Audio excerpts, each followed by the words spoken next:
Smoke drifts low over the Iowa flatland. October gray, thick as fog. Mile after mile, farmers stand at the edges of their fields, pitchforks and rakes in hand, feeding the last of the harvest into small, crackling fires. Corn stalks, husks, cobs, the stubborn stubble that combines leave behind. It has always ended this way here. The fields cleared by flame, the ash scattered by wind, the land made ready to sleep through winter. This is simply how it's done. It has been done this way for generations. But on one farm, at the end of a gravel road lined with bare oak trees, something is different. A woman in a canvas jacket kneels beside her own pile of crop waste. Corn stalks, husks, broken cobs, the same debris every neighbor is burning tonight. She isn't holding a match. She's holding a rake, and she's pulling the pile away from the fire pit. Barrel by barrel, she loads it into the bed of an old pickup truck. A neighbor slows his tractor on the road, squinting through the dusk. He calls out, half laughing, "Grace, you know that's supposed to burn, right?" She doesn't look up. She doesn't explain. By the next morning, word has already made its way around the county line. She's finally lost her mind, someone says at the feed store, shaking his head over a cup of gas station coffee. Collecting trash like it's gold. Grace Walker says almost nothing back. She keeps loading barrels. 6 months later, before the sun has cleared the horizon, a line of trucks sits idling outside an old barn on that same gravel road. Engines rumbling in the cold. Steam rising from coffee cups. Men who once laughed at her now stand shifting their weight from boot to boot, waiting. Not to mock her. To sell her something they used to burn for free. What happened inside that old barn? And why were people suddenly paying for something they once destroyed? Grace Walker was 38 years old, and by the standards of most people who'd never worked a farm, she should have given up 2 years ago. The stack of envelopes on her kitchen table told the story better than she ever could. Overdue notices. Equipment loans. A letter from the bank, its language polite but unmistakable, the kind of politeness that comes right before someone takes something from you. Her husband, Daniel, had died in a tractor accident 3 winters back, on a field not 200 yards from where she now stood most mornings, coffee going cold in her hands, watching frost settle over 300 acres that felt, some days, like they weighed more than she could carry. People in town were kind about it, in the careful way people are kind to widows. They asked how she was holding up. They didn't ask how the farm was doing, because everyone already knew. Corn and soybean prices had been unforgiving for 3 years running. Her equipment was aging faster than her income could replace it. Her son was away at college, and every semester's tuition bill felt like another stone dropped into a lake that was already too deep. More than once, her brother-in-law had suggested, gently, then not so gently, that she sell. There's no shame in it, Grace. Daniel would understand. But Daniel wouldn't have understood. Not really. He'd loved this land the way some men love a person, completely, stubbornly, without asking whether it loved him back. Grace had inherited that same stubbornness, if nothing else. So she stayed. She patched what she could. She learned to fix engines she'd never touched before Daniel died. She sold off machinery she didn't need to keep machinery she did. And every autumn, she did what every farmer around her did. She watched the harvest come in, and then she watched the leftovers pile up in the field edges, waiting to be burned. Corn stalks, husks, cobs, roots and stubble. Tons of it, every single year, going up in smoke and settling as ash into soil that never seemed to get any richer for it. She'd never thought twice about that smoke. Until the night she found something that made her stop. It started, strangely enough, with a leaking roof. Grace had gone up into the farmhouse attic on a gray November afternoon to find the source of a water stain spreading across her bedroom ceiling. And in doing so, she'd knocked over a box that had belonged to Daniel's grandfather, a man who'd worked this same land back when tractors still ran on steam. Inside the box, beneath decades of dust, sat a leather-bound journal, its pages brittle and foxed with age. Grace almost set it aside. Instead, something made her open it. The handwriting was cramped, old-fashioned, difficult to read by flashlight. But one entry, dated nearly 90 years earlier, caught and held her attention.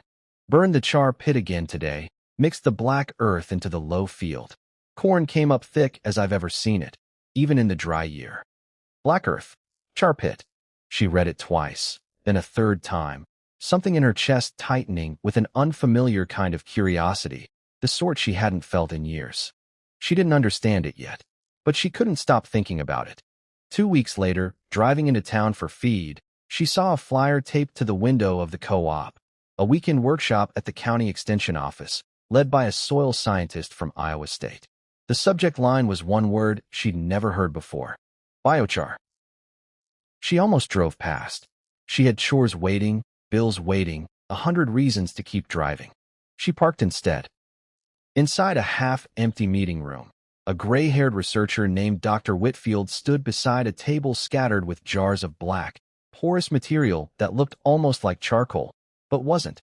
Not exactly. He explained that this material was made by heating organic waste, wood, crop residue, husks, and stalks, in an environment starved of oxygen. Not burning it to ash. Something else. Something the old-timers, he said, had understood long before modern science gave it a name. Grace sat in the back row, saying nothing, writing everything down.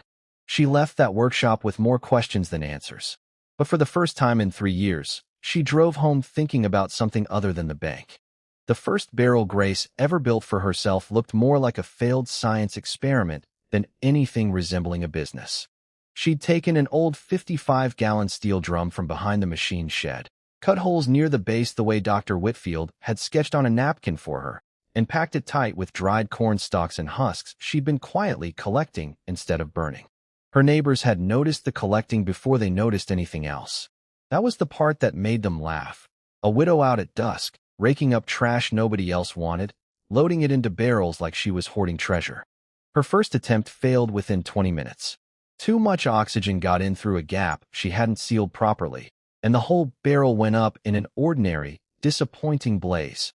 Ash, not the black material she'd seen in Dr. Whitfield's jars. Her second attempt did something stranger. The fire inside seemed to smolder rather than burn. Thick gray smoke pouring from a small vent she'd drilled near the lid. The barrel hissing and popping for nearly 3 hours while Grace sat nearby on an overturned bucket, hunched in her jacket, feeding notes into a spiral notebook by the dying light. When she finally opened the lid the next morning, her hands trembling slightly from cold and nerves, she found something that made her breath catch. Not ash. Black, brittle, honeycombed pieces, lightweight, almost like coal, but structured, porous, holding their shape. She didn't know yet what she'd made. She only knew it wasn't what everyone else was making in their burn piles. Word got around fast in a small community.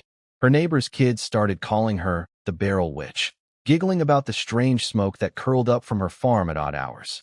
An old classmate stopped by uninvited, ostensibly to borrow a wrench, really just to see for himself. "Making charcoal now, Grace?" he asked, eyeing the blackened barrels lined up near the barn.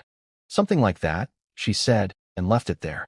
She burned her fingers more than once that winter, learning the hard way how much oxygen was too much, how long was too long, how a batch could go from perfect to ruined in the span of 10 unwatched minutes. She filled 3 notebooks with observations nobody else cared to read. But something in the soil behind her garden shed was about to answer every question her neighbors were too proud to ask out loud. By early spring, Grace had accumulated enough of the strange black material to try something Dr. Whitfield had mentioned almost in passing: mixing it, crushed and charged, with compost tea, into the soil of her small vegetable garden behind the farmhouse. She didn't expect much. She told herself not to expect much. What she got, by June, was almost unsettling. Her tomato plants, usually modest producers in the clay-heavy soil near the house, grew nearly to her shoulder, heavy with fruit that ripened earlier and larger than anything she'd grown before. Her corn, planted in a test row beside the ordinary rows, stood visibly taller, its stalks a deeper green. And during a dry stretch in July, the kind of dry spell that usually left her garden gasping by afternoon, the soil in her treated bed stayed cool and dark beneath the surface, holding moisture in a way the untreated ground simply didn't. She didn't fully understand the science yet, not in the way Dr. Whitfield could explain it, but she understood what she was seeing with her own eyes. The porous black material was acting like a sponge and a scaffold at once, trapping water and nutrients in its honeycomb structure, holding them close to plant roots instead of letting them wash away, giving the tiny organisms that make soil alive somewhere safe to multiply. Ordinary ash, the kind every burn pile in the county produced, offered a quick, thin dose of minerals and then washed away with the first hard rain. This was different. This stayed. Her neighbor Ruth, walking her dog past the property line one evening, stopped at the fence and stared at the tomato plants sagging under their own fruit. "Lord, Grace, what did you do to these?" Grace almost told her everything. Instead, she just smiled and said, "Fed the soil something it was hungry for." Ruth didn't press further, but she didn't stop staring, either. Something was changing on the Walker farm, and the ground itself seemed to be the one keeping the secret. Success, Grace would later say, never arrives without a fight trying to stop it first. That spring, she'd gone back to the bank for a modest loan, enough to build a proper kiln, something safer and more efficient than a hand-drilled barrel, something that could scale beyond a backyard garden. The loan officer, a heavy-set man named Carl who'd known Daniel since high school, had listened politely and then shaken his head. "Grace, I want to help you. But burnt corn husks isn't exactly a business plan the board's going to sign off on." She drove home with nothing but a folder of rejected paperwork on the passenger seat. Her brother-in-law's warnings grew sharper that summer. "You're chasing something that isn't real, Grace. Sell the back 40. Sell the equipment. Get out before it gets worse." Even her son, calling from college, sounded worried more than curious when she tried to explain what she'd been doing. Then, Grace's field struggled too, in the sections she hadn't treated. But in the sections she had, the test rose, the garden, the small plot she'd expanded to nearly 2 acres using every batch of biochar she'd painstakingly produced that winter, the corn held. Not thriving, not immune to the heat, but holding, deep green against a backdrop of neighboring fields turning the color of old paper. People noticed. They could not notice. A pickup truck slowed on the road one afternoon, its driver leaning out to stare at the line where Grace's healthier corn met a neighbor's wilting rows, the difference as sharp as if someone had drawn it with a ruler. By August, the whispers in town had changed. They weren't about a woman who'd lost her mind. They were questions. What's she doing out there? What's in that black powder? Why does her corn look like that when everyone else's is dying? Grace didn't have a marketing plan. She didn't need one. The drought had done the talking for her. The first stranger to knock on Grace's door that autumn wasn't a farmer at all. He was a young man from a landscaping company 2 counties over, holding a business card and an unusual request. He'd heard, through a chain of second-hand conversations, that she had something that might help with a struggling vineyard restoration project. Grace hadn't sold a single bag of anything yet. She hadn't even settled on a price. But she sold him 50 pounds that day, weighed out on an old feed scale in her barn, and 3 weeks later, he called to order 200 more. After that, the visitors didn't stop.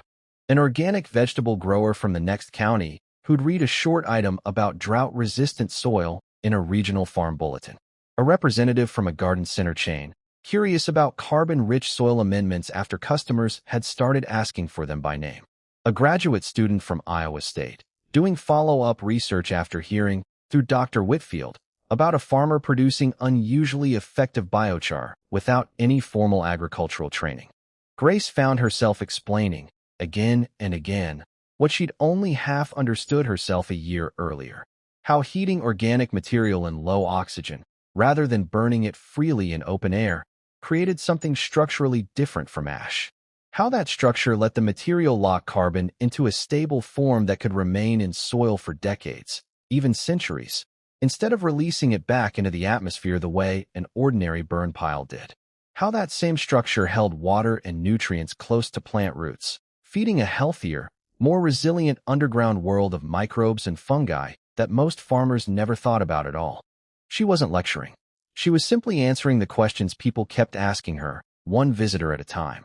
And then, one gray morning in October, almost exactly a year after she'd first started raking her burn pile into barrels instead of setting it alight, Grace looked out her kitchen window and saw something that stopped her mid-sip of coffee. Trucks, 4 of them, then 6, parked along the gravel road outside her barn before the sun had even cleared the tree line. Engines idling in the cold, men standing beside them, hands in their jacket pockets, breath fogging in the morning air. She recognized every one of them. Neighbors who'd laughed at her the autumn before. Men who'd called her the barrel witch, who'd told her husband's brother she was wasting her time and her land. They weren't laughing now. They were waiting to sell her the very thing they'd always burned for free. Grace stepped outside that morning in her canvas jacket, coffee mug still warm in her hand, and found herself facing a small crowd of men who, 12 months earlier, wouldn't have crossed the road to help her fix a fence. One of them, the same neighbor who'd called out to her that October evening a year before. "You know that's supposed to burn, right?" Shifted his weight and cleared his throat. "Figured we'd stop burning ours too," he said. "If you're still buying." She was. Over the following 2 years, the Walker farm changed in ways Grace could never have predicted from that first failed barrel of ash. She built a proper pyrolysis kiln with the help of a loan the bank was suddenly, cheerfully willing to approve. She hired 2 local workers, then 4, then 6, to help collect, process, and bag the crop residue that used to rise as smoke over the county every autumn. Neighboring farmers, once skeptical, now delivered their stalks and husks to her barn instead of setting a match to them, earning a modest but welcome extra income from waste they'd have destroyed for nothing. Local soil, tested year over year, showed measurable improvement, better water retention, richer microbial life, higher yields in dry years when it mattered most. Grace never became a wealthy woman by any grand definition, but she became something rarer in a farming community that had watched her struggle for years, respected, not for finding a fortune, for seeing value where everyone else saw only smoke. The bank officer who'd once turned her away now sent his own gardener out to buy her product. Ruth, the neighbor who'd first stared over the fence at those enormous tomatoes, now grew her own biochar garden using cuttings and advice from Grace herself. And every autumn now, when harvest ends and the fields empty out across that stretch of Iowa, there is less smoke on the horizon than there used to be. Less waste drifting up into a gray sky and disappearing. Because one widow, on one struggling farm, at the end of one gravel road, refused to believe that what everyone else was burning had nothing left to give. Sometimes, the future isn't hidden in what we grow. It begins with what we're willing to stop throwing away.